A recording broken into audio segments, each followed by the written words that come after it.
Bismillahirrahmanirrahim. Assalamualaikum warahmatullahi wabarakatuh.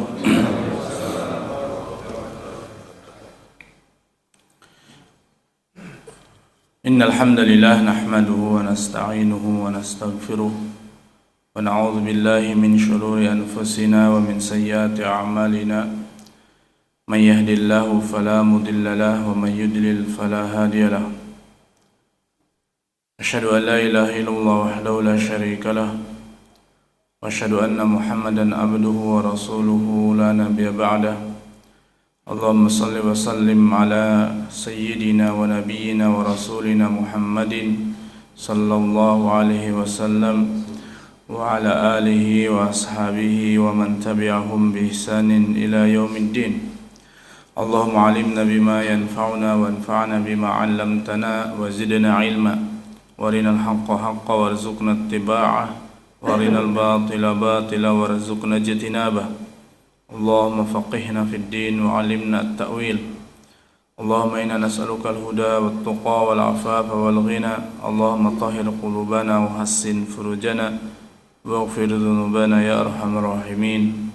Amma ba'd. Baik hadirin rahimani wa rahmakumullah, kita pada kesempatan pagi yang berbahagia ini akan melanjutkan pembacaan fikih yang ada dalam kitab Riyadul Badi'ah, di mana pada kesempatan lalu kita telah sampai di bab al-ghuslu, ya, bab tayamum, ya, bab tayamum dan bab al-ghuslu. Itu bab tayamum dan bab mandi besar. Di mana di bab mandi besar kesimpulannya ialah bahwa mandi besar itu hanya memiliki dua rukun. Rukun pertama ialah niat, dan kedua ta'mimul jasad bil ma', mengguyur jasad, badan kita, seluruh badan kita dengan air yang tahur, yang suci plus mensucikan. Di dalam mandi besar tidak ada tertib dan tidak ada mualah. Tidak ada harus kepala dulu, baru kemudian tangan, baru kemudian ke bawah, tidak ada. Mau dari kaki dulu boleh, baru ke atas. Dan juga tidak ada harus continue, ya, simultan. Berbeda dengan wudu. Kalau wudu ialah dia memiliki, ya, 6 rukun. Di antaranya niat, kemudian dibarengkan dengan membasuh wajah, kemudian yang kedua membasuh wajah, yang ketiga membasuh kedua tangan sampai sikut, yang keempat mengusap kepala atau rambut minimal 3 helai, sunnah muakkadnya ialah seluruhnya. Kemudian yang kelima ialah membasuh kedua kaki sampai mata kaki. Kemudian yang keenam tertib dan mualah. Yang selanjutnya tayamum, Bapak Ibu-ibu. Adapun tayamum syaratnya ialah tidak ada air. Jadi tayamum itu pengganti wudu, ya, pengganti air. Kalau tidak ada air atau ada air tapi tidak bisa dipakai dikarenakan dua keadaan. Keadaan pertama, tidak bisa memakai air dikarenakan sakit. Kalau terkena air kulit kita akan tambah sakit, ya, baik itu dikarenakan kita sakit, ya, sakit beneran, baik sakit misal sakit kulit, sakit panas, atau kena jatuh dari motor sehingga kulitnya lecet. Kalau kena air tidak bisa terkena air, atau terbakar tidak boleh terkena air, atau sakit di sini tidak sanggup memakai air dikarenakan sangat dingin sekali itu air. Yang kedua ialah ada air tapi kita tidak bisa memakainya cuma karena dikarenakan air itu sedikit, cukup untuk minum kita dan juga untuk minum hewan peliharaan kita yang dimuliakan. contoh kambing, kucing, ya, kemudian yang semisalnya, maka tidak boleh kita berwudu, harus kita ganti dengan tayamum.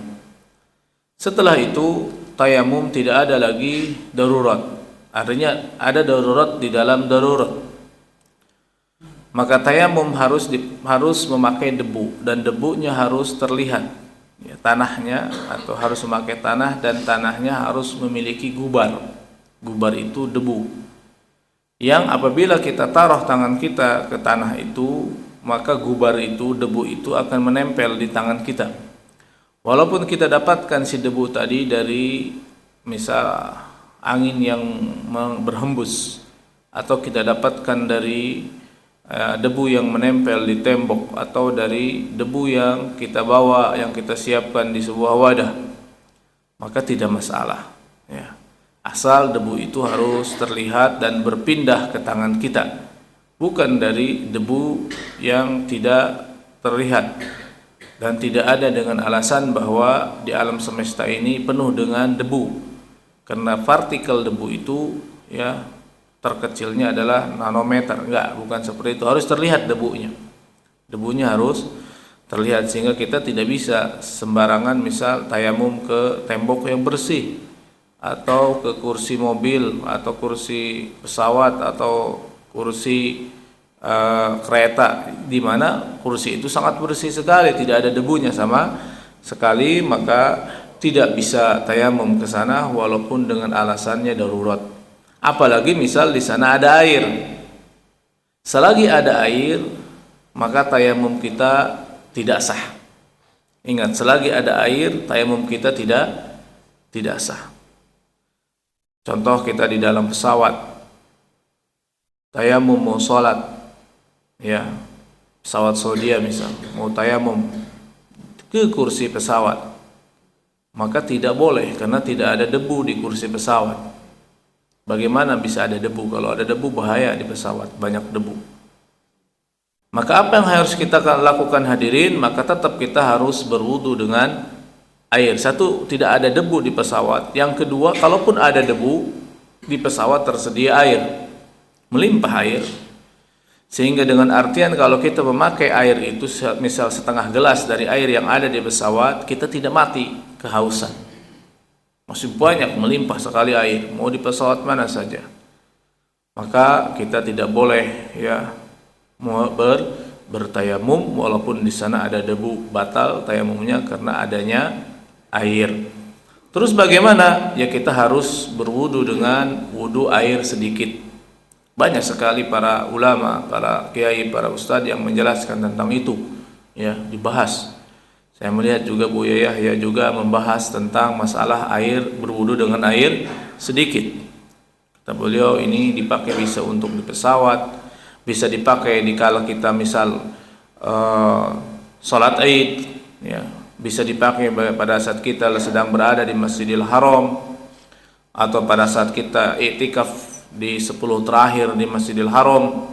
Kalau pergi ke WC enggak mungkin, ya, maka kita tinggal berwudu saja di tempat kita duduk atau di tempat kita sholat, ya, dengan air sedikit.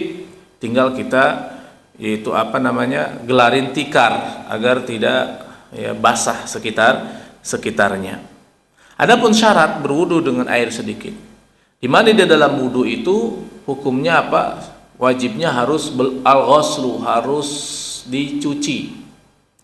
Ya, harus dicuci. Sehingga apabila seseorang misal wudu di pesawat, kemudian dia memakai kispray, ya, semprotan, disemprot. Saya suka banyak menemukan jemaah seperti itu, disemprot wajahnya, seret, disemprot saja sehingga nempel air di wajah kayak embun, kemudian diusap begini, ya, kemudian tangan juga disemprot, kemudian diusap kaki kanan kiri, ya, kemudian untuk kepala dan telinga, kemudian kaki, atau kaki ngusap di atas kaos kaki. Maka itu tidak sah sama sekali. Kenapa? Karena syarat wudu itu harus ghuslu, harus dicuci. Dan syarat cuci itu semua ulama sepakat harus ada unsur sailanul ma, mengalirnya air. Jadi air itu harus mengalir di anggota badan kita, kemudian jatuh air ke bawah, kemudian baru kita ratakan. Nah ini namanya sailanul ma. Kalau disemprot saja kemudian diusap namanya nadhu. Nadhu itu artinya menciprati, dan ini hanya berlaku bagi mencuci najis mukhaffafah. Najis yang ringan, yaitu air kencing anak laki-laki yang belum berumur 2 tahun dan belum makan apapun kecuali ASI uminya, ASI ibunya. Baru cukup dengan nadhu, dicipratin saja, tidak perlu harus mengalir airnya. Adapun dikala kita wudu harus ghusl. Harus ghusl itu harus ngalir, ada unsur mengalir air di bangkang anggota wudu kita. Kalau nggak ada unsur mengalir air nggak mengalir di tangan kita, bahkan tidak jatuh ke bawah, maka tidak ghusl namanya, maka itu namanya nadhu dan tidak sah wudunya. Itu seperti itu. Kecuali kita pakai kispray misal, dikumpulin di tangan sampai ngumpul, kemudian dialirkan, nggak alir, itu tidak masalah. Yang masalah adalah cuma disemprotin saja. Saya banyak sekali menyaksikan jemaah seperti itu. Dan ini juga tidak boleh. Hadirin, yang boleh adalah harusnya dia ghuslu, ada unsur mengalir. Adapun hadirin rahman rahimakumullah, ya, praktek wudu dengan air sedikit sangat mudah sekali. Ulama mengatakan kita mungkin cukup melaksanakan hal yang wajibnya saja. Tetapi sebenarnya bisa kita melaksanakan yang sunnah plus yang wajib. Mungkin dalam kesempatan ini saya bisa sedikit ya mempraktekkan ya wudu dengan air sedikit. Nah, bagaimana di pesawat kan wudu dengan air sedikit, sedangkan kita harus cuci kaki misal. Nah, di dalam fikih sebenarnya hadirin ada namanya ngusap di atas kaos kaki. Dan ini ya dibolehkan oleh jumhur ulama. Dibolehkan oleh jumhur ulama seperti yang disebutkan dalam Majmu' Syarah Muhadzab oleh Imam Nawawi rahimahullah taala. Ada sekitar ya 16 sahabat yang menyuruh kita ngusap di atas kaos kaki, bukan khuf, kaos kaki. Di antaranya adalah Ali bin Abi Thalib, di antaranya adalah Usamah bin Zaid, Abdullah bin Umar, dan sahabat-sahabat yang lain menyuruh kita ngusap di atas kaos kaki. Syarat ngusap di atas kaos kaki itu syaratnya apa? Kaos kakinya harus tebal. Kemudian kaos kakinya yang ngikat, artinya tidak lembeu. Ada kan kaos kaki yang sudah putus-putus itunya, melar ya. Sehingga kalau kita jalan, kaos kakinya copot sendiri, itu nggak sah. Kaos kaki seperti itu, kecuali kaos kaki seperti itu diikat dengan karet, ya itu boleh. Tapi kalau dia jalan copot sendiri maka tidak boleh. Yang selanjutnya kata ulama dalam ulama mazhab Syafi'i, kaos kakinya tidak boleh bolong. Kaos kakinya tidak boleh bolong, dalam mazhab Hambali tidak apa-apa. Baik itu khuf atau kaos kaki tidak boleh bolong, harus benar-benar ya sempurna. Dan harus dipakai dalam keadaan kita habis wudu sempurna. Ya, misal kita habis wudu sempurna, kemudian cuci kaki, habis itu kita pakai kaos kaki. Pakai kaos kaki, kemudian setelah itu kita batal.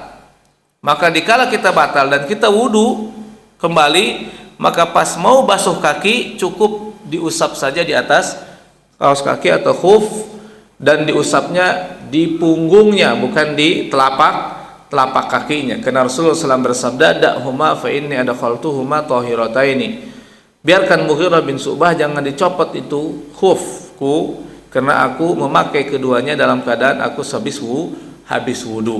Nah, ini hadisnya sahih, dan ini hadis ngusap di atas khuf atau kaos kaki ya hukumnya hadisnya mutawatir.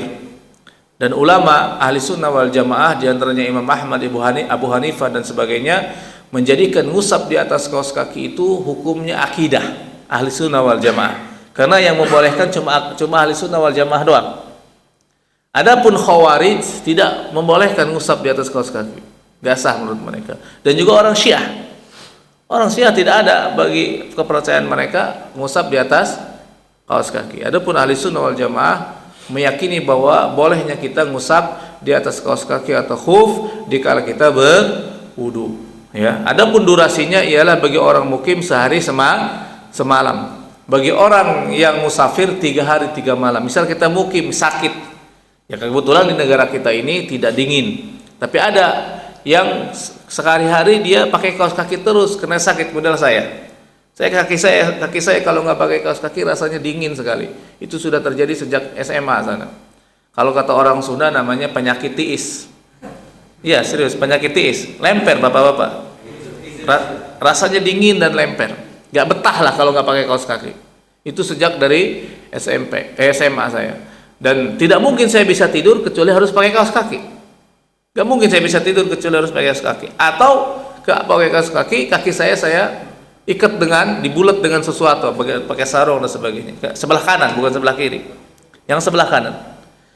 Makanya saya harus pakai kaos kaki terus, apalagi tempatnya ada AC-nya. Gak bisa saya nggak pakai kaos kaki, nggak enak. Rasanya dingin sekali, apalagi kalau nyupir misal. Nyupir nggak pakai kaos kaki itu ngolek terus kaki saya. Nah ini seperti ini bagi saya selalu pakai kaos kaki, apalagi musim hujan saya kedinginan kaki saya, maka biasanya saya ngusap di atas kaos kaki. Karena kalau wudhu terus kaki saya semakin dingin. Nah ini hadirin, boleh kita seseorang seperti ini ngusap di atas kaos kaki. Apalagi kita lagi sakit beneran misal ya dingin, kita boleh ngusap di atas kaos kaki meringankan. Ya asalnya apa? Wudu dulu dengan sempurna, cuci kaki dengan air 3 kali, baru kemudian kita pakai kaos kaki. Nanti pas kita batal, tidak perlu harus basuh kaki lagi, copot kaos kaki, tinggal diusap saja di atas kaos kaki. Misal kalau kita wudunya ya jam 10 pagi, kemudian habis duhur kita mau sholat duhur, kita batal otomatis, maka kita mau sholat duhur wudu, tinggal diusap saja di atas kaos kaki. Ini mukim. Maka kapan kita expire ini? Expire-nya adalah nanti habis subuh besok. Habis subuh besok, maka kita wudu lagi secara sempurna, dicopot kaos kakinya, kemudian dibasuh kedua kaki kita seperti biasa, pakai lagi kaos kaki kita, terus seperti itu. Dan tentu kalau harus dicopot adalah kalau kita harus mandi junub. Ya, kalau harus mandi junub kalau nggak bisa, karena harus dicopot kaos kakinya dan harus terbasuh seluruh badan. Adapun kalau musafir, misal kita umroh atau kita mudik, itu harus 3 hari ke depan. Dari hari Minggu ini, Minggu, Senin, Selasa. Misal kita sebelum zuhur, maka Selasa nanti habis subuh kita habis expire durasi ngusap di atas kaos kaki. Seperti itu hadirin. Kebetulan kita di sini di Pamulang ini tidak ada musim dingin. Kalau di Bogor di puncak ada dingin sekali, kalau wudu sangat kedinginan. Nah seperti itu hadirin rahimani wa rahimakumullah. Contoh misal sekarang saya sedang memakai kaos kaki, dan saya pakai kaos kaki saya ini setelah saya berwudu secara sempurna. Ya, setelah saya berwudu secara sempurna. Adapun khuf, kebetulan saya udah dulu punya khuf, ya yang terbuat, kaos kaki yang terbuat dari kulit, hilang nggak tahu kemana, di rumah dimainin anak kayaknya. Ya, saya sengaja beli untuk praktek di setiap pengajian. Ya, praktek. Kebetulan nanti kalau jamaah umroh di musim dingin, ya Madinah dan Mekah, puncaknya misal bulan Januari, itu sangat dingin sekali. Kalau kita wudu terus, cuci kaki itu sangat sakit sekali hadirin. Maka biasanya ya di musim dingin itu ngusap di atas khuf atau kaos kaki.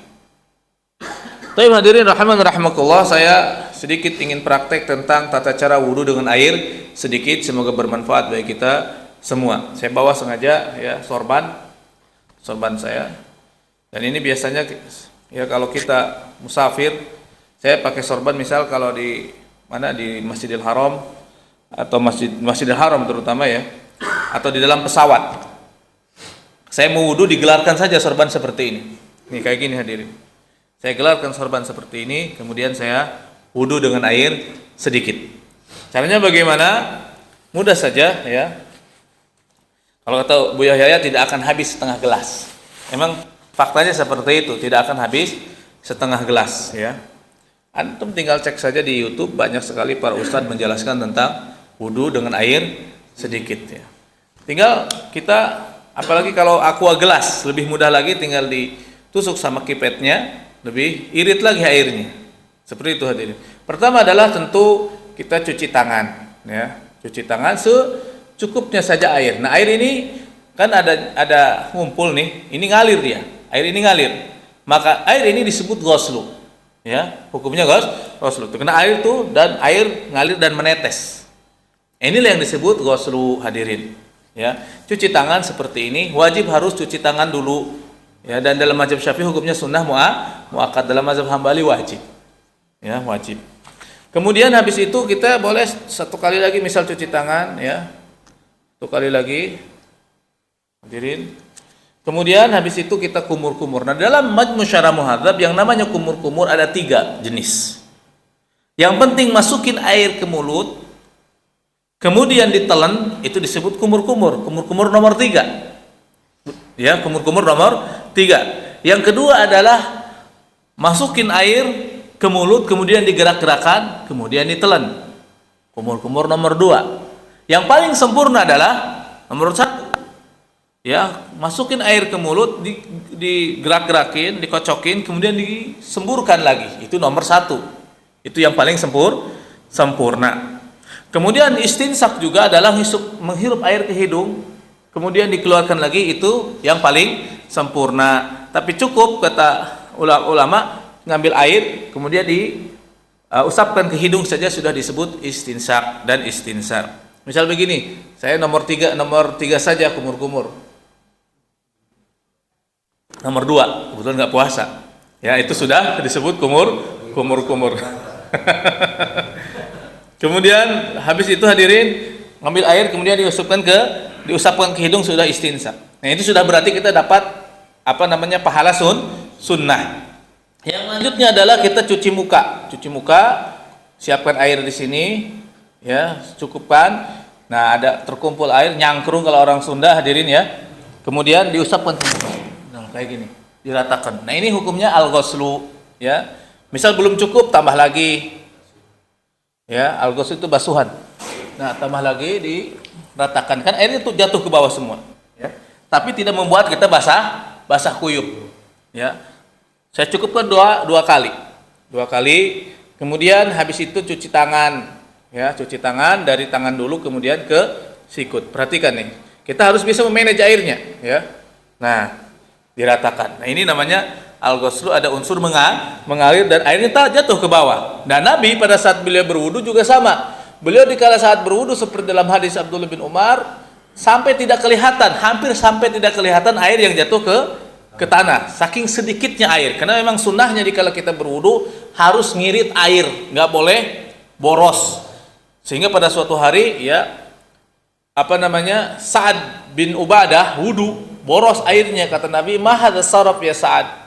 Kenapa engkau boros sekali pakai air, wahai Sa'ad? Kata Sa'ad, "Apakah dalam wudu ada israf ya Rasulullah?" Israf kan adanya dalam harta. Kata Nabi, "Walau kunta ala nahrin jarin." Walaupun engkau berwudu di atas sungai yang mengalir deras, seperti kita nggak berwudu di mana? Di sungai sungai kita di sini misalkan, atau sungai Kapuas, atau sungai kita di Tangerang ini? Cisadane, ya, Cisadane. Tetap harus ngirit air walaupun kita tinggal di Indonesia, ya, atau Ciliwung. Nah, ini sudah disebut al-ghuslu.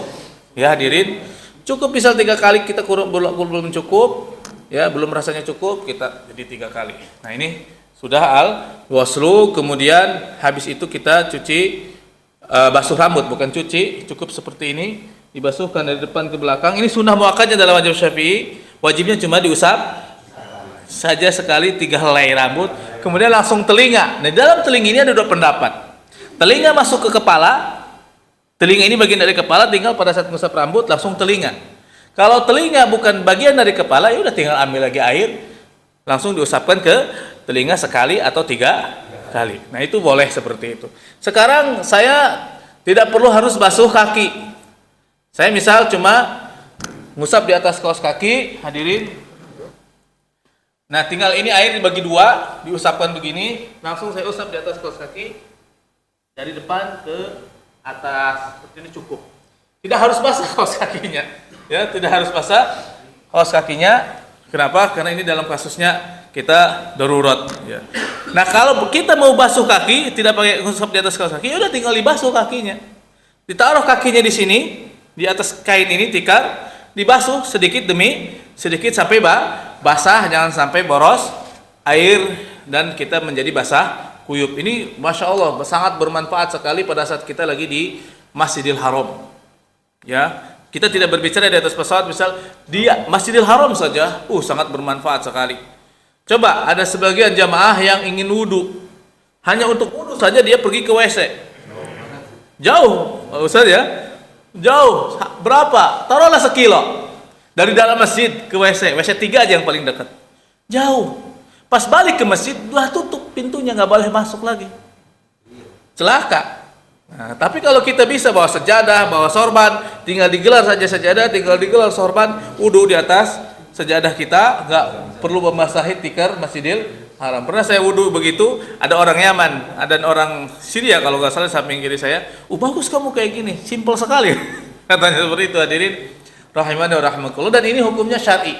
Kata para ustadz, ini tidak ada satupun ulama yang khilaf dalam masalah ini. Seperti Buya Yahya mengatakan nggak ada khilaf sama sekali, semuanya setuju tentang masalah ini. Silahkan cek di YouTube banyak ya, di YouTube, di Facebook ya, tata cara wudhu air sedikit. Yang khilaf, yang justru ribut itu masalah tayamum di kursi pesawat. Itu yang diributkan. Dari mana asalnya seperti itu, hadirin rahimani wa rahmatullah. Jadi seperti itu ya, silahkan bapak-bapak zaman sekarang kita banyak YouTube, dicek di YouTube lebih mudah lagi. Wudhu misal belum bisa habis satu gelas, habisnya 1 gelas dulu, usahakan habisnya cuma setengah gelas ya, usahakan habis cuma setengah gelas doang, setengah gelas, biar seirit-iritnya kita pakai air. Yang jelas biasanya saya kayak gini, kalau di pesawat saya pakai sorban dan juga jaket ya, jaket saya gelar di atas kursi pesawat ya,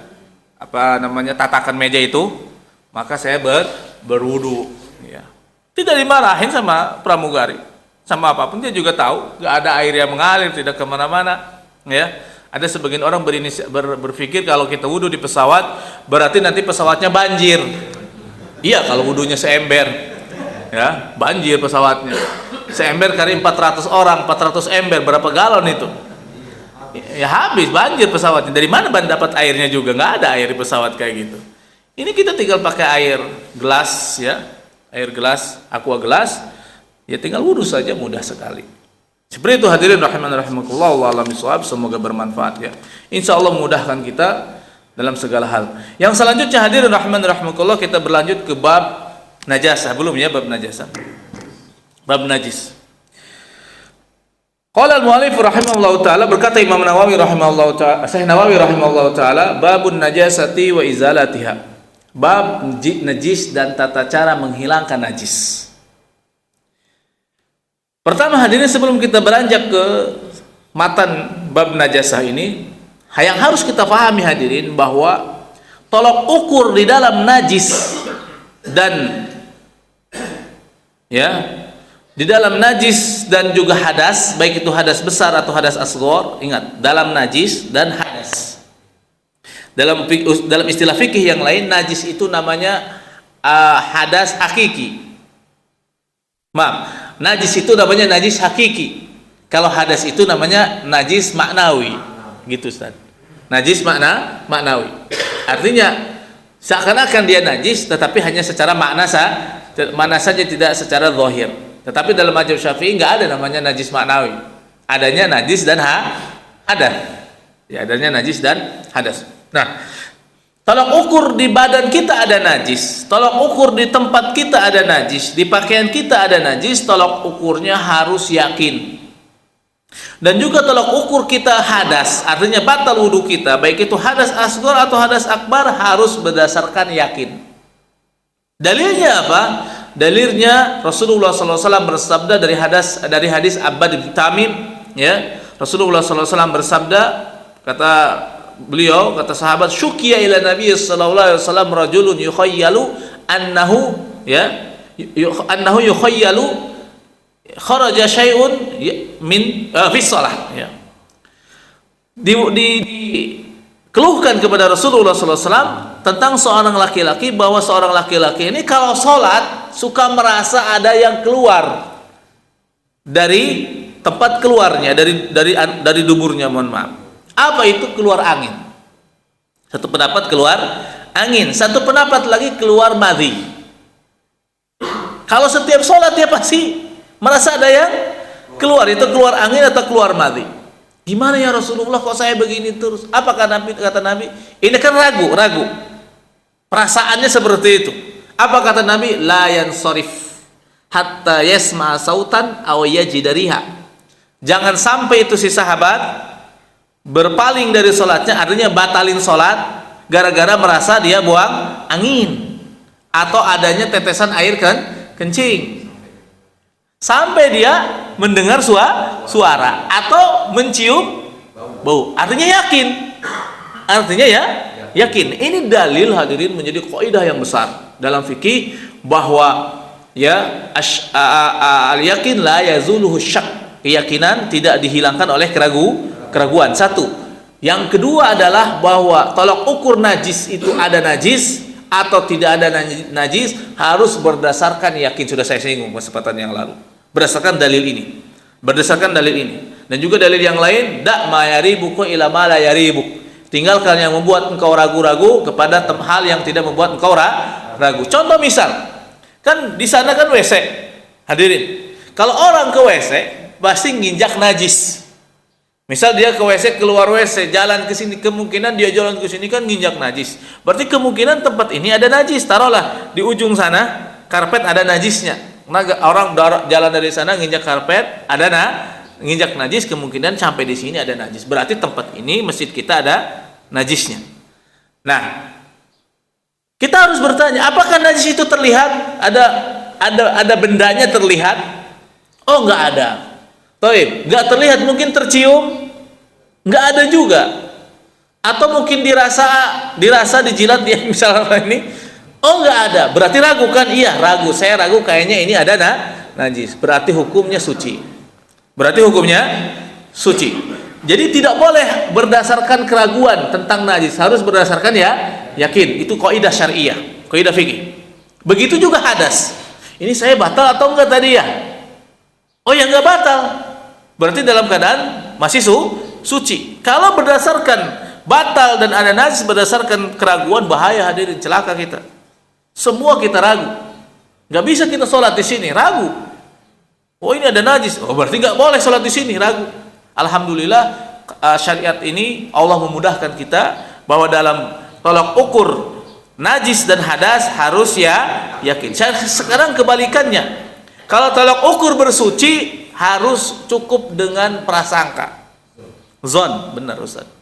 Dalilnya adalah hadis Rasulullah SAW dari hadis Aisyah dan Maimunah bintu Haris. Rasulullah SAW mandi junub hatta idza dhanna, kata ummahatul mukminin ini, hatta idza dhanna annahu qad arwa basyaratah afdha ala badanihi bil ma, sehingga pada saat Nabi sudah menyangka bahwa seluruh badannya telah diguyur air, ya udah guyur pamungkas, artinya sudah selesai. Kalau sudah Nabi menyangka seluruh badannya diguyur oleh air, punggungnya sudah terguyur, semua anggota badannya sudah terguyur, di kala mandi besar udah beres. Nah di sini Nabi tidak mengecek. Kalau harus yakin, kita harus ngecek satu sama lain. Misal kita wudu harus dicek sama kita, ini sikut jangan-jangan gak kebasuh nih. Bahkan justru makruh, hukumnya makruh kalau kita wudu dicekin sama kita anggota wudu. Jangan-jangan gak kebasuh ini, merasa paling soleh kita nih, ya, paling warok. Gak boleh, hukumnya makruh. Kenapa makruh Ustaz? Karena itu akan membawa kita ke dalam syak, was-was. Kalau sudah sampai seseorang was-was dalam bersuci, celaka 12. Ada yang wudunya sampai setengah jam, ada mandi junubnya setengah jam. Masa itu di WC harus pakai dipasang kaca cermin misal? Ngecekin punggung takutnya gak kebasuh, gak boleh, hukumnya haram. Gak boleh seperti itu. Yang penting kita udah rasa ini sudah kebasuh, udah beres. Nah, sudah kebasuh rasanya, semuanya sudah terguyur, maka sudah beres mandi junubnya. Kalau wudu pun kayaknya sudah beres, ini sikut sudah tangan sudah terbasuh, wajah sudah terbasuh, kaki sudah terbasuh, maka sudah beres. Ini keringanan dari Allah. Seperti itu hadirin rahimanir. Jadi tolak ukur najis apa harus yakin. Tolak ukur dalam bersuci berwudu atau mandi besar atau mencuci najis, tolak ukurnya apa? Dzon, cukup dengan prasangka. Artinya masih ada ragu. Dzon itu 75% yakinnya. Jadi dzon itu berapa? 75% yakinnya, masih ada ragu 25%. Jadi masih ada ragu 25%. Kalau yakin 100% yakin. Tidak boleh ada ragu, itu yakin. Nah, seperti itu hadirin rahimani rahimakumullah. Karena ilmu itu memiliki tingkatan derajat. Pertama yakin, kedua dzon, ketiga syak, ya. Keempat apa? Waham. Kelima jahal. Jahalnya jahal basit. Keenam jahal murakkab. Nah, ini tingkatan ilmu. Tingkatan paling utama yakin 100%, enggak ada keraguan. Yang kedua dzon, 75% yakinnya, tapi masih ada ragu 25%, enggak apa-apa. Tapi kalau syak berarti 50-50. 50-50 maka tidak boleh. Tidak boleh dipakai. Harus nyampe derajat dzon. Ya, seperti itu hadirin rahimani wa rahimakumullah. Kemudian kata beliau, al hayawanatu kulluha tahiratun. Setiap hewan itu semuanya suci. Baik itu kambing, kebo, keledai. Ya maaf, kambing, kebo, kucing. Ya, keledai ada hadisnya khusus tentang kenajisannya keledai. Ya. Kemudian adalah apalagi? Enggak, bukan anjing.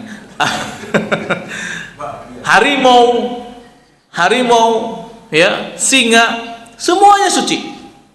Suci. Kalau kita bersentuhan dengan hewan-hewan ini suci, ya. Kemudian badak, misal kita mau sholat pegang badak, mau sholat pegang singa, mau sholat pegang musang, ya, ilernya musang, ilernya singa, tidak masalah, hukumnya suci. Ilernya kucing, hukumnya suci. Kecuali kata ulama, illal kalba wal khinzira, kecuali anjing dan babi. Maka anjing hukumnya najis. Berdasarkan hadis Rasulullah SAW, idza walagal qalbu fi inaya hadikum falyaghsilhu sab'an ulahuma biturab. Jika anjing menjilati pakai badah kalian, maka hendaklah dicuci wadah itu 7 kali. Pertamanya dengan debu. Pertama dengan debu, baru keenam dengan air bersih. Kenapa? Karena najisnya najis mughaladah, najis yang berat.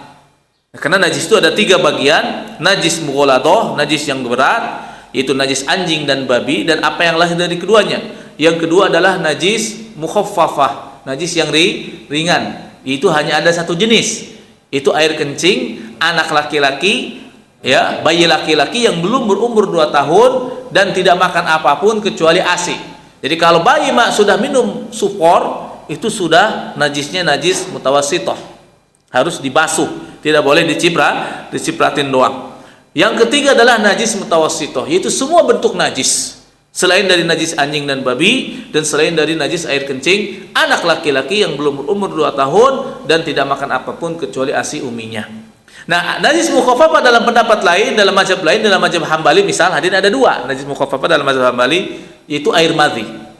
Dalam mazhab Hambali, air madhi itu hukumnya najis. Sebagian pendapat mazhab Hambali, air madhi itu hukumnya najis mukhaffafah, bukan mutawassithah, Ustaz. Mazhab Hambali bukan kita, bukan mazhab Syafi'i. Kenapa? Karena susah menjaganya katanya. Ya, dan juga berdasarkan hadis Nabi, indah farjak. Ya, kata Nabi kepada Ali, dicipratin saja kemaluan engkau. Karena Ali, beliau punya ya kekurangan, yaitu suka keluar air madhi terus, Sayyidina Ali. Iya. Karena Sayyidina Ali kuat, mungkin syahwatnya kuat, apalagi istrinya adalah putri Rasulullah SAW, jadi suka keluar madhi terus, berat nih. Madhi kan nggak bisa ketahan, keluar tanpa keluar saja. Makanya kata Nabi dicipratin saja. Nah, ini jadi dalil oleh sebagian ulama mazhab Hambali bahwa madhi itu hukumnya najis mukhaffafah. Ini pendapat yang minoritas, bukan mayoritas, ya. Tetapi yang benar adalah najis mutawassithah, harus dicuci, ya, tidak boleh ada bekasnya, harus dicuci secara sempurna. Baik hadirin, kecuali anjing hukumnya najis berdasarkan hadis Rasulullah SAW. Adapun babi itu tidak ada dalilnya tentang kenajisan mughaladhah secara nas, ingat, secara nas, ya. Tapi Kenapa dia jadi najis mughalladah Ustaz? Karena jadi kias. Dari kias. Karena hukum Islam itu ada berapa? Ada 4. Al-Quran, Sunnah, Ijma, Qiyas. Bukan 2, harus ada 4. Sepakat para ulama, ijma para ulama. Ya, Al-Quran, Sunnah, Ijma, Qiyas. Nah, babi tidak ada nasnya tentang kenajisannya. Yang ada adalah tentang keharamannya dalam Al-Quran. Silahkan bapak-bapak cari dalam Al-Quran dan Sunnah tentang najisnya babi, nggak ada. Oh, kalau begitu Ustaz, Anda ngurusin babi di rumah ini. Ya nggak boleh, najis tetap. Dari dasarnya apa? Dari kias. Tetapi yang ada adalah keharaman dalam Al-Quran. Hurrimat alaikumul maitatu waddamu wa lahmul khinzir. Telah diharamkan bagi kalian bangkai dan juga darah dan daging babi. Nah, di dalam Al-Quran justru dan juga Sunnah tidak ada keharaman daging anjing. Sebaliknya juga, ya. Tetapi dua-dua makhluk ini haram dagingnya, haram harganya, hasil penjualannya, dan najis, ya, najis. Maka kias yang dilakukan oleh para ulama terhadap babi kepada anjing, di mana babi adalah makis alaih, anjing adalah makis. Babi adalah cabang, anjing adalah asal. Karena hukum yang secara nas tentang kenajisannya ada dalam anjing. Maka antara anjing dan babi memiliki kesamaan. Pertama, haram dagingnya. Ya, dalam hadis najis, otomatis kalau najis haram. Kedua, babi juga najis dalam Al-Quran. Ketiga, dua-duanya tidak boleh dijual. Maka dikiaskan babi ke anjing. Kias apa itu? Kias khilaful aula atau aulawi. Kias aulawi. Maksudnya bagaimana? Begini. Anjing tidak disebutkan dalam Al-Quran keharamannya, sedangkan babi disebutkan keharamannya secara mutlak. Maka kata Nabi anjing itu najis, maka lebih-lebih babi lebih najis daripada anjing. Sama juga di dalam hadis yang dikatakan najis itu kan air liur anjing, bukan darah anjing, bukan air kencing anjing, bukan kotoran anjing. Maka tidak ada satu dalil pun yang mengatakan misal darah anjing najis mughalladah, nggak ada. Kotoran anjing najis mughalladah, nggak ada. Dari mana itu bisa terjadi? Kok bisa najis mughalladah? Dari kias aulawi. Air liurnya saja najis, apalagi apa dagingnya, darahnya, kotorannya, apalagi kencing itu namanya kias aulawi. Jadi dalam kias aulawi cabang lebih kuat daripada asal. Dalam kias biasa asal lebih kuat daripada cabang. Contoh misal kias biasa nih, ya, kita mengkiaskan beras ke gandum terkait akan wajibnya zakat, atau tentang adanya riba dalam beras. Tetapi yang lebih kuat apa gandum, karena dia yang inti memiliki pijakan nas asal, sedangkan beras adalah cabang. Nah, ini yang lebih kuat adalah biasanya makis, tapi kalau kias aulawi yang lebih kuat adalah makis alaih, makis lebih lemah. Nah, ini namanya kias. Hadirin, dalam Islam itu ada 4 hukum: Al-Quran, Sunnah, Ijma, Qiyas. Dalam mazhab Maliki namanya ada istihsan, ada 5. Ada istihsan, mengambil kebiasaan kaum muslimin yang berkaitan dengan kemaslahatan. Contoh istihsan itu istihsan gitu, istihsan. Contoh adalah wajibnya kita yaitu mentaati aturan rambu-rambu lalu lintas. Cari sama antum, apa ada dalilnya dalam Al-Quran dan Sunnah wajib di sebelah kiri bawa motor dan bawa mobil? Nggak ada, ya.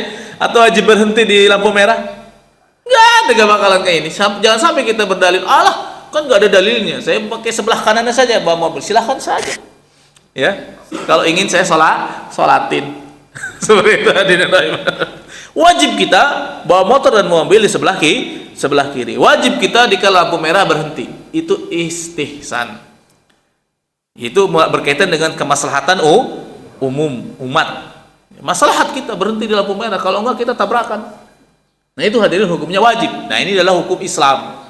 Jadi yang 4 ini hukumnya ijma ulama, adanya Al-Quran, sunnah, ijma qiyas. Oke, kita kembali ke matan. Jadi cuma 2 saja hewan yang najis, yaitu anjing dan babi secara dzatiyahnya. Adapun selain itu yang najis cuma kotoran dan air kencing serta darah atau nanahnya. Antum punya singa di rumah, silahkan. Punya harimau di rumah, silahkan, suci. Ya, bersentuhan dengan dengan harimau hukumnya suci. Dijilati oleh harimau hukumnya suci. Tapi kalau dikencingin harimau, mohon maaf, diberakin harimau, hukumnya najis. Harus kita cuci itu si najis dengan bersih. Nah hadirin, bagaimana dan kapan kita bisa najis atau nular najis ke badan kita? Perhatikan di sini ada rumus. Kering plus kering suci. Ada babi atau anjing pudel, saya juga sebenarnya suka dengan anjing pudel. Ya. Dielus-elus sama kita anjing pudelnya. Anjing pudelnya kering, tangan kita kering. Najis enggak? Enggak najis. Pernah ada orang Cina ya suka beli toko bangunan, ada anjing pudelnya, saya usap-usap. Kamu boleh ngusap-ngusap anjing? Kata si Enci. Ya boleh-boleh aja dalam satu keadaan. Jadi tidak secara otomatis najis. Yang kedua adalah kering plus basah. Kering plus basah. Kita kering, dia basah, najis. Najis mughalladh. Kita basah, dia kering, najis juga.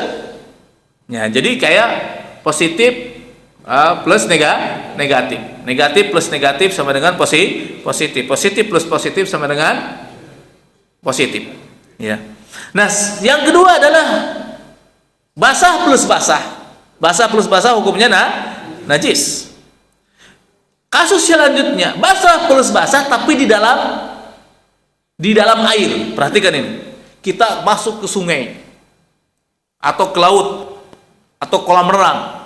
Pas kita renang di dalam air, bukan di atas air, di dalam air. Saya renang kepegang misal bangkai anjing di dalam air besar ini, di sungai misal, atau bangkai babi. Oh, ini bangkai babi, tapi di dalam air. Saya pegang, kemudian saya naik ke atas. Apakah pasti saya najis? Kan basah plus basah najis. Ya, basah plus kering najis. Nah, dalam kasus tadi nggak najis. Airnya banyak dan kita berada dalam air, sebenarnya antara kita dan babi ini atau dan anjing ini kehalang air banyak. Jadi dalam fikih disebutkan tidak najis. Kalau di dalam air beda. Kalau seandainya si anjingnya ini atau bangkai babi atau anjing yang hidup, babi yang hidup, saya angkat ke atas air, saya angkat ke permukaan diangkat, maka hukumnya najis. Beda kalau dalam air, beda diangkat ke permukaan. Itu sampai seperti itu hadirin, dijelaskan seperti dalam Fathul Mu'in ini dari Nahdlatul Thalibin sama ulama. Tapi hadirin rahiman rahimakumullah. Ya. Kemudian yang selanjutnya hadirin rahiman rahimakumullah, kata ulama, aw min ahadima. Wal mutawalladi minhuma, dan yang lahir dari keduanya, dari anjing dan babi. Misal anjing dan babi dikawin silangkan, babi dikawin silangkan dengan domba. Perhatikan ini. Babi dikawin silangkan dengan domba. Lahirlah babi domba. Ada serius. Saya ada fotonya hasil silang babi dan domba. Babi tapi badannya domba. Banyak bulunya. Katanya disebarin, dikirim ke daerah-daerah negara muslim. Wallahu alam, saya nggak tahu. Apakah si domba kepala babi ini suci? Enggak, najis.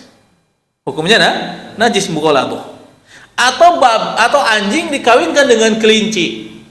Lahirlah kelinci berperawakan anjing. Ya, menggonggong tapi kelinci. Ada hadirin sampai segitunya, ya. Iseng tuh orang-orang. Maka kelinci ini hukumnya najis mughalladh. Sama seperti di anjing misal dikawinkan dengan kucing sehingga jadilah anjing berbentuk segede kucing, ya, tetap hukumnya ini najis mughalladh. Sehingga hadirin disebutkan dalam Fathul Mu'in di bab najis mughalladh. Misal ada kasus ini sudah ada Ada dalilnya. Ini hanya iqsa'i, hanya sebatas teori.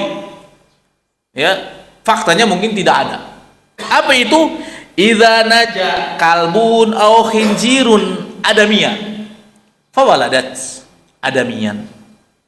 Apabila seekor anjing atau babi memperkosa seorang wanita, manusia ini diperkosa sama anjing sama babi. Misal, gak mungkin terjadi itu. Mana ada manusia diperkosa anjing dan babi? Ya. Tapi kalau terjadi seperti itu, akhirnya si wanita itu hamil. Lahirlah anak manusia, bukan anak anjing. Ini anak manusia masalahnya. Kalau anak anjing dan babi udah masalah. Ini anak manusia gagah atau cantik. Gagah dan cantik. Atau laki-laki gagah, ganteng, lah perempuan cantik misal. Anak manusia, bapaknya apa? Anjing. Oh, kalau bahasa kita legenda apa? Sangkuriang ya. Itu legenda. Atau babi misal. Lahirlah anak manusia. Apa hukum anak manusia ini kedudukannya? Suci atau najis? Najis. Hukumnya najis walaupun berbentuk manusia. Hukumnya najis. Nah sekarang kalau laki-laki misal, atau si perempuan, si laki-laki jadi ustadz dan ustazah. Kebetulan dia hafiz Quran laki-laki atau hafizah malah. Padahal bapaknya anjing atau babi. Kubu hafiz. Suaranya indah merdu. Misal sama saya dijadikan imam. Kita jadikan imam. Bagaimana hukum imamnya orang ini? Hukum imamnya orang ini sah gak kita diimami oleh anak babi atau anak anjing? Tidak sah jadi logikanya. Logika sih tidak sah. Logika tidak. Nah dalam fikih ini Ustaz, dalam Fathul Muin sah. Dalam Fathul Muin sah. Kenapa? Dilihat dari kemanusiaannya. Tetapi kalau dia basah, posisi kakinya basah, nginjak tikar, najis. Itu repotnya. Hah? Iya, secara logika seperti itu. Tetapi secara fikih ulama memutuskan sah imamnya karena saya juga secara logika saya nggak sah kan dia anak anjing atau anak babi. Tapi dia wujudnya manusia, Pak. Enggak, dia dilihat dari kemanusiaannya, ya. Walaupun badannya najis. Tapi dia dilihat dari sisi kemanusiaannya. Itu kata ulama diputuskan oleh Syekh Zaidun Al-Malibari di sini hukumnya sah sebagai imam. Tapi kalau dia basah, nginjak tempat ini hukumnya najis tempat itu. Nah itu repot. Itu kan makanya iksoi, jadi gejelimet. Nanti satu aja lah, nanti juga ada fatwa MUI-nya. Tapi yang jelas secara fikih dalam Fathul Muin itu seperti itu hadirin. Dalam Fathul Muin seperti itu di bab najasah ini ya. Di bab najasah sudah ada penjelasannya hadirin ya, rahimani rahmatullah. Maksud saya jangan, insya Allah tidak perlu takut, kita sudah ada fikihnya. Tapi insya Allah itu tidak akan terjadi sampai hari kiamat ya. Tidak akan terjadi sampai hari kiamat. Nah kita di pesantren suka tebak-tebakan tentang masalah ini ya. Nah ini di kitab Fathul Muin ada pembahasan tentang najis ya. Kemudian hadirin rahimani rahimakumullah, berkaitan dengan najis. Tadi kan saya bilang kering plus kering sama dengan suci. Nih ini perlu diperhatikan. Kalau kita naik pesawat, Saudia, Lion, Garuda atau yang lainnya. Tahu sendiri kan jamaah umroh atau yang lainnya. Kalau naik pesawat, orang kita kan tidak biasa pakai istinja pakai apa? Pakai tisu. Istijmar, tidak biasa istijmar, harus pakai air saja. Perhatikan di sini. Kita belum sampai bab istinja. Maka apabila seseorang, kita sudah lewat bab istinja ya. Apabila kita buang air kecil atau air besar di pesawat dan WC pesawatnya ada najisnya, air kencing atau kotoran, suka masya Allah, joroknya setengah mati, ya. Otomatis kan kalau kita duduk di WC pesawat itu dalam keadaan basah, berarti mohon maaf bokong kita jadi najis. Berarti kita tidak bisa sholat dalam keadaan najis. Bagaimana caranya? Sedangkan kalau kita mau nyuci air, dicuci itu WC, bisa banjir. Dan juga airnya tidak ada. Caranya hadirin, caranya adalah dikeringkan itu WC pesawat. Itu bibir WC itu dikeringkan. Sehingga harus kering. Caranya dengan tisu diusap dulu dengan tisu sama kita, dilap, sampai kering. Maka pada saat dia kering, posisinya nggak suci, posisinya tetap najis, tapi kondisinya dalam keadaan kering. Kering plus kering sama dengan tetap suci. Sehingga kalau kita misal di rumah ada kotoran ayam, kering, tidak basah, dipegang sama kita, apakah tangan kita najis? Enggak. Tetap hukumnya suci. Inilah tentang kaidah najis, ya. Jadi tidak semua najis kering nempel di kita hukumnya najis, enggak. Kalau kering plus kering hukumnya suci mutlak. Tapi kalau kering plus basah najis, basah plus basah najis. Sudah suruh? Ya. Sampai di sini saja hadirin rahman rahimakumullah, karena waktunya sudah habis. Nanti insyaallah kita lanjutkan pada kesempatan yang akan datang, ya. Mohon maaf atas segala kesalahan dan hal yang kurang berkenan. Itu berasal dari kejahilan, ya, Al-Fakir sendiri. Semoga bermanfaat bagi kita semua, ya. Sebelum saya tutup mungkin ada beberapa pertanyaan, silahkan. Monggo, Haji. Waalaikumsalam warahmatullahi wabarakatuh. Monggo. Semua ciptaan Tuhan itu pasti ada perubahan. Ya. Pasti ada apapun. Ya. Cacing yang menjijikan pun ada manfaatnya. Iya, betul. Gimana tadi kalau tanpa cacing? Dengan Hanya berbumbu. kotoran cacing. Akan saja menjijikan aja ada manfaatnya buat manusia. Iya, cacing menjijikan. Itu tuh tak bisa. Oh iya, siap. Itu ada manfaat manusia. Tanpa cacing juga harga beras bisa 100.000 seliter. Iya. Ya kan? Karena pakai alat-alat yang terbatas gitu. Nah, jadi pertanyaan saya di sini, Ustaz. Nah, kalau babi dan anjing itu semuanya najis semua dan tidak bermanfaat, kenapa Allah ciptakan? Iya. Pertama hadirin, yang bagus sekali pertanyaannya, ya. Terima kasih, Pak. Jadi begini hadirin, semua yang Allah ciptakan itu pasti ada hikmahnya dari ciptaan Allah. Perhatikan, Allah itu Al-Hakim, Maha Bijaksana. Ada hikmah di balik Allah menciptakan. Allah menciptakan iblis. Segi iblisnya iblis itu ada hikmah di balik itu, ada manfaatnya. Apa itu? Agar ada orang maksiat. Setelah ada orang maksiat, kok ada orang maksiat? Iya. Setelah ada orang maksiat, ada orang tobat. Karena Allah sangat suka dengan orang yang tobat. Dengan adanya iblis, adanya nanti orang yang diuji oleh Allah, sehingga ada seorang mukmin yang mukhlis, ada seorang yang tidak mukhlis, dan banyak hal lagi. Begitu juga anjing dan babi. Manfaatnya apa? Banyak anjing dan babi manfaatnya. Asal jangan dimakan saja. Kalau babi adalah untuk pembersih lingkungan. Babi itu membersihkan, ya, hal-hal yang kotor dia makan sama babi itu, dimakan semua. Bangkai semua dimakan sama babi, dibersihkan lingkungan sama babi. Anjing manfaatnya banyak, untuk menjaga, untuk berburu, untuk menjaga hewan ternak, untuk menjaga rumah, bukan untuk dipelihara. Intinya semua ciptaan Allah ada manfaatnya, walaupun Allah telah menentukan bagi ciptaan itu hukum masing-masing. Contohnya tentang najisnya anjing, contohnya juga tentang najisnya babi, sebagai ujian bagi kaum muslimin. Kalau kita misal tidak diuji seperti itu, maka tidak akan ada muslim yang mukhlis.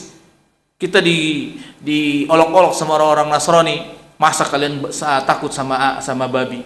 Sama babi aja takut, nggak berani makan. Kita ya, kalau kami emang melaksanakan ajaran Nabi Isa dan Nabi Musa. Yesus dan Maryam tidak pernah makan babi. Ya kami pun nggak makan babi. Itu Pak, pasti ada manfaatnya. Semua ada manfaatnya, semua ada hikmahnya. Wallahu a'lam bishawab. Ya. Baik, sampai di sini hadirin. Subhanakallahumma bihamdika asyhadu an la ilaha illa anta astaghfiruka wa atubu ilaik. Assalamualaikum warahmatullahi wabarakatuh.